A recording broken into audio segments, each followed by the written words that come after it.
Some weeks ago, my husband got a job offer from his company where he currently works for a job position in Portugal. We currently live in the south of Germany, and so we decided to take a closer look at it. So I actually took one full day to read online, to inform myself on different websites, and especially also to really go on Reddit and to compare what people are saying about Portugal especially. So I decided to do an overview here, and I was writing down what things we would need to consider in case we want to move to Portugal. So what we would need to do in Germany in order to be free and move to Portugal, and also to really make here a comparison also with things that are relevant in Germany and what would be changing if we live in Portugal. And I will also tell you in the course of the video if we decided to move or not in the end. So I decided to order the topics into different categories and then to also specify depending if I have some certain subcategories, and then if possible to say if it's a positive or negative aspect. So first of all, what I thought about from an administrative point of view is what would we need to do in case we want to move away from Germany. So in an administrative manner, what would we need to do? So first of all, when I think about our housing situation, so we currently live in a rental apartment, we would need to terminate this contract, and we have a 3 months notice period where we would need to inform our landlord in this time. What we would also need to do is we would need to do flat visits when new potential tenants are coming and looking at the apartment. The new rental person should buy our kitchen since we bought the kitchen when we moved in. We would need to organize the handover and the inspection. We would need to also cancel our utilities, which means concretely our electricity contract, internet contract, and the GEZ-Gebühren. We would also need to ship or sell our belongings, but I was thinking this could be overall not too much of an amount, since nowadays you can also easily sell or give things away on eBay on Kleinanzeigen. But also we would need to inform the Finanzamt, the Krankenkasse, the Arbeitsagentur, so the employment agency, and also the town hall and our banks. Concretely, it would mean that we would need to go to the town to say goodbye. We would need to also quit our car. We would need to change our car insurance and our private liability insurance. What would it mean then if we register in Lisbon? It would mean that we need to register our residence at the local authorities. We would need to apply for the NIF, which is the Portuguese tax number. So in order, if you want to do contracts or you need a bank account, your rental contract, you need this Portuguese tax number. And I was reading that for EU citizens, so since we are EU citizens, that should be quite a seamless procedure. We would just need to go to the tax authority, bring our passport and proof of address, and then we should get it very fast in the end. We would need to open also a local bank account, and we also would need to check the healthcare registration with the SNS or arrange a private plan. I was reading that a lot of people in Portugal have actually a private health insurance. We would also need to register our car and then concretely find a flat in Portugal. Concretely, I looked first of all into the taxes if you have a side business. So the thing is, I saw a lot of videos from people from, for example, United States or Australia who went to Portugal, and then they were self-employed and they did video editing, social media, and it always looked so attractive and interesting to do that.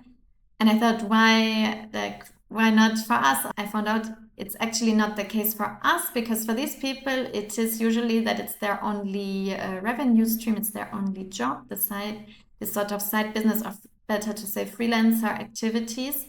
But for us, for example, it would be the case that my husband actually already has a job, and on top of this, he has a side business.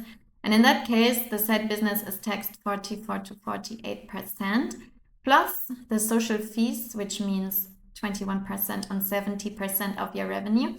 So it means in netto, you end up with around 40 to 50% of your brutto income for your side business. So this was a bit of a shock to see that, because I didn't think it would be like this. And then when I looked into the taxes for the net salary, really, I compared Portugal directly to Germany, and I found out that the income tax for the net salary, so if you have a job at a company, is 44.6% until the amount of around 83,000 euro, which means the deductible amount is 8,100 euro approximately. And then if the deductible amount is nearly 11,000 euro, then you pay 48% of taxes.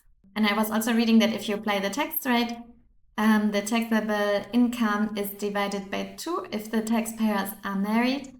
And in 2025, there was an additional solidarity rate, which varies between 2.5% and 5%.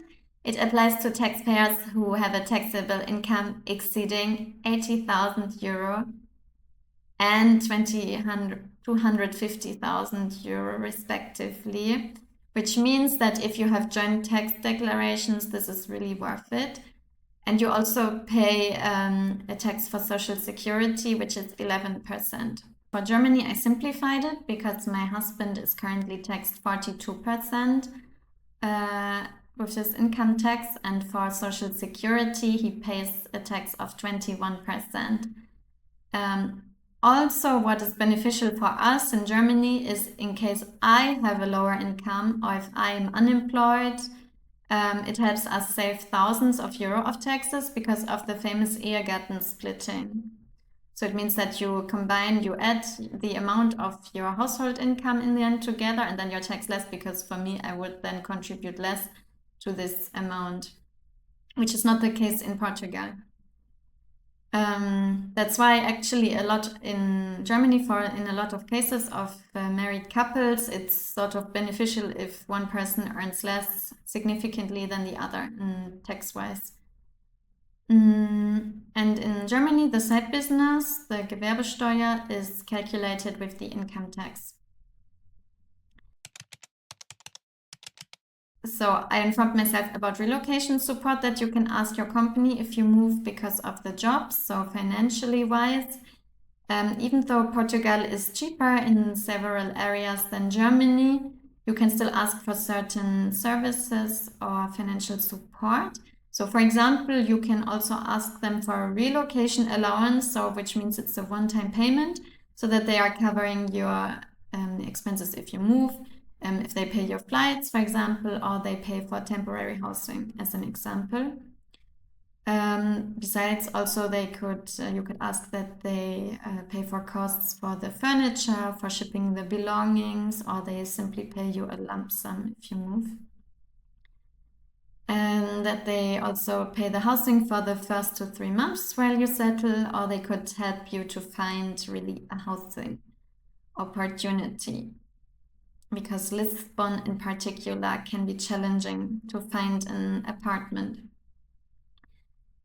Besides also the taxes and social security aspect, so some companies offer a tax equalization. So they offer this to make sure you don't end up worse off tax-wise compared to staying in Germany, even though I don't know the details about this really. And then about the pension. About the pensions, I will talk about this in a minute. I also found information on that. Besides, also what some companies are doing is that they support the partner to find a job. So I was reading that many companies, they actually offered the support to really find a job. So they help on the CV, for example. You can ask the network of the company, or they even offer the spouse also to do language courses. So for both of you, which are then paid by the company. And sometimes also in certain cases, the company is paying if they have private health insurance, which I read that a lot of experts have in Germany. So yeah. That's especially useful if you are planning to have kids, for example.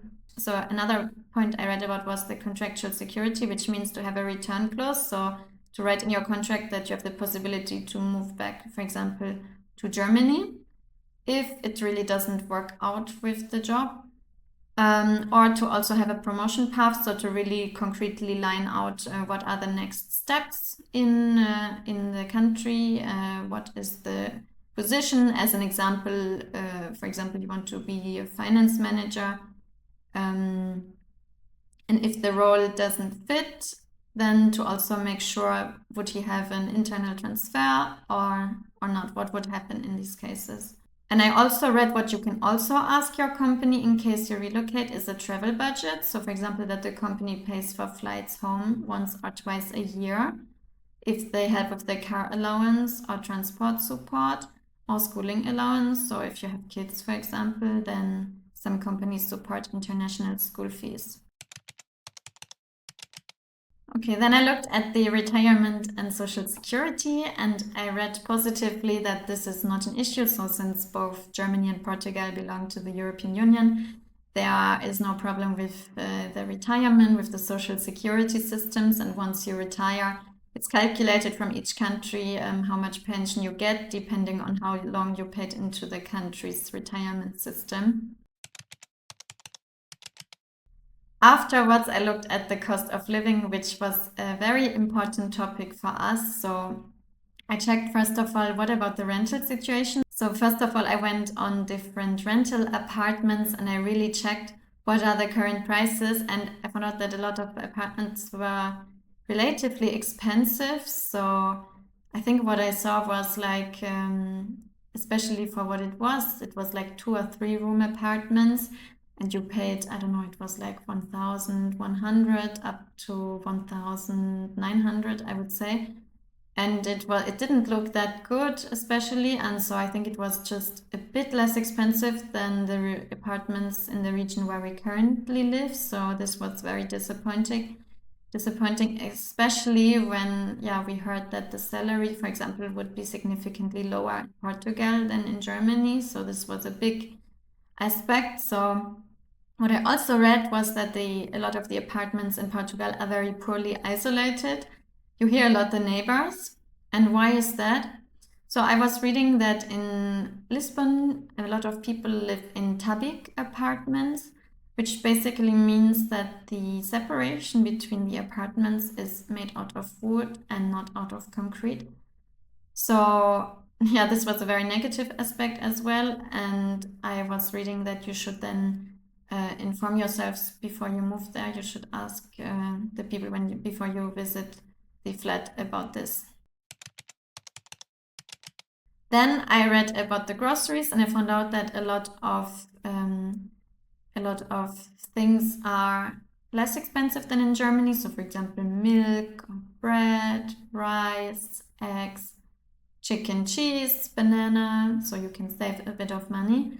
But other things are more expensive. So for example, tomato, potato, onion, and I was also reading that water is more expensive in Germany. So this you should keep in mind in Portugal. But the taxi or restaurants are overall less expensive. Okay, and then I informed myself about the utilities. So I was reading on a positive note that the electricity, the heating, cooling, water, or garbage for an 85 square meter apartment costs around 125 euro in Portugal versus 253 euro in Germany, which is significantly more in Germany. So this was a positive aspect.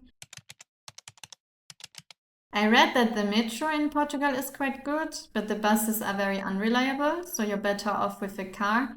And I read that the monthly ticket for public transport in the inner town is around 30 euro per month and 40 euro if you need to reach also the suburbs. Then what about the TV tax, so the GEZ, which how it's called in Germany?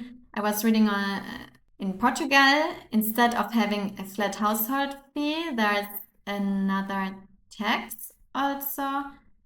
And so it's added to your electricity bill automatically, which is overall less administrative effort. I checked the insurance. So what I would also need and what we would also need in Portugal is a car insurance and the personal liability insurance at least. The private healthcare is very much recommended. So a lot of Portuguese people even have it, but it's also more expensive. I read that in Portugal there are lots of doctors, which is positive, more than in Germany. And you're even assigned a general practitioner through your local health center, because the problem in Germany is that you often don't find a doctor. And yeah, you can end up for years without having a general practitioner. The language, so I also checked what is said about, so I also checked what is said about the language, since I don't speak Portuguese. And so on a positive note, yes, it's a Roman language, and you could, for example, take beginner courses. But then I also read it can be challenging because really the daily life in Portugal is in Portuguese. So for example, if you go to the bank or you have doctor's appointments, or in public transport, it's really beneficial to understand and speak Portuguese. But I also read that Portuguese is a difficult language to learn, and that some people can be rude if you don't speak the language. I also read there's a lot of bureaucracy in Portugal, so you should expect a lot of paper forms, that you need to write signatures, and that rules in general are more guidelines. So yeah, that's a difference to Germany. I also read a Reddit post where someone compared Amsterdam to Lisbon and said that Lisbon is more safe than Amsterdam. But I also read some posts where it was mentioned that Portugal, or especially Lisbon, is not that safe anymore, and you can also have a lot of fraud with renting houses or apartments. But now some two positive aspects, especially for someone from Germany, are the landscape and the climate. So about the landscape, this is really what I thought when I thought about Portugal and Lisbon. I thought, oh, you have a lot of hills in Lisbon, and you're at the Atlantic directly. You can do 2 trips. You can explore the country when you're on holiday or on the weekends. You have a lot of beaches near Lisbon. Also from the climate, and also regarding the climate, it's never getting that cold like in Germany. And so the summer is hot, you have more sun, you have more blue sky, it's more warm around the whole year. But then I also read a lot of posts where actually this is also relativated. So I read that especially in Lisbon, there are very few trees, it's not green. So people go to beaches, they don't go to the park. There's more trash, there's a lot of dog poop. The city is very loud and busy, and since it's hilly, you will have to move a lot up and down, you will sweat a lot. The winters are rainy and especially humid, so it means that you really feel the coldness, which goes very deep inside below your clothes. It's also that Lisbon, it's a fact that, and it's also a fact that Lisbon has a higher annual rainfall than London. Okay, so it means that the climate in Lisbon is not Mediterranean, but it's really Atlantic. So, and since the isolation is relatively poor, it gets more cold inside the rooms, which are not well isolated, and also you usually don't have a central heating in the buildings. So this was also interesting to know. I also checked the aspect cars. So I read that Lisbon and Portugal are very car-centric, and but also that people drive like crazy. So especially compared to Germany. Pedestrian crossings are a suggestion even. So it's not that cars are stopping when you cross the street.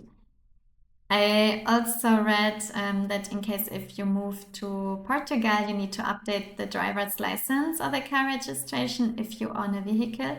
You must re-register in Portugal after 6 months. You can do that online. And you need to obtain a certain certificate in Portugal. You need to have a vehicle inspection. You need to pay a certain tax. You need to register the vehicle. So there are many many different steps. So there are many different steps that you need to do in case you really want to move. So this you should not forget.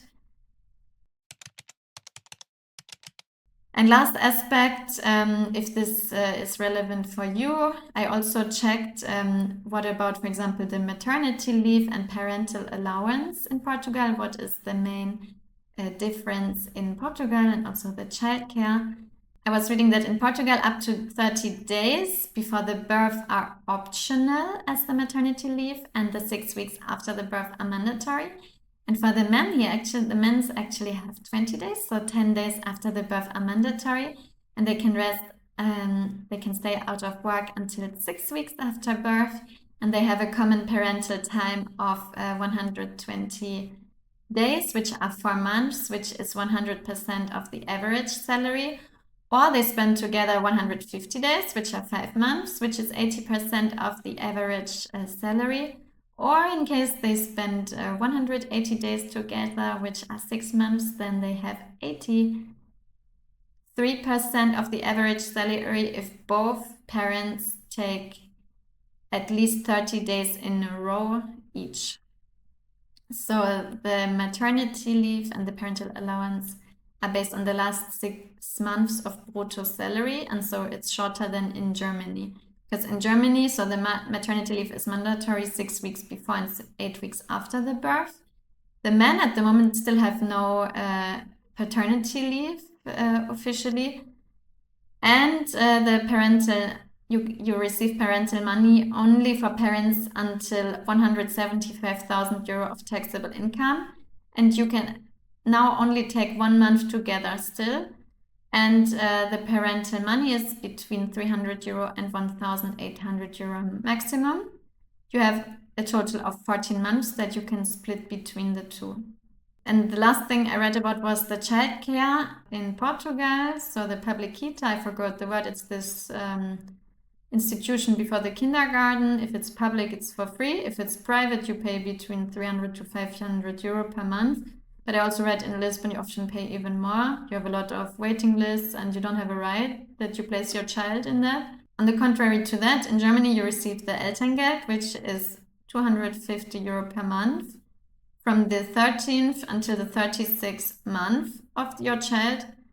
But you also have issues to find a kita because there are not that many. They're often closed, or you only can put your child there for a few hours. But you potentially have a right to place your child in a kita. And in Germany, around 4 to 5 hours cost like 150 euro, and between 9 to 10 hours per day cost around 300 euro in Germany.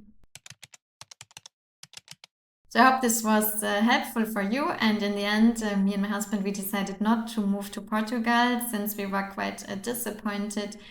We thought it's a mixture of different aspects that is not really sufficient to make us move, because first of all, we would have a lot of administrative effort in order to move. We would need to ship our belongings. Second, the net salary would have been significantly lower than in Germany. The side business would be taxed even more. We would end up with paying even more taxes than in Germany. The climate is nice in summer, but also in winter it can be quite rough in the end. And yeah, the overall impression was we will not take the step and we will stay in Germany.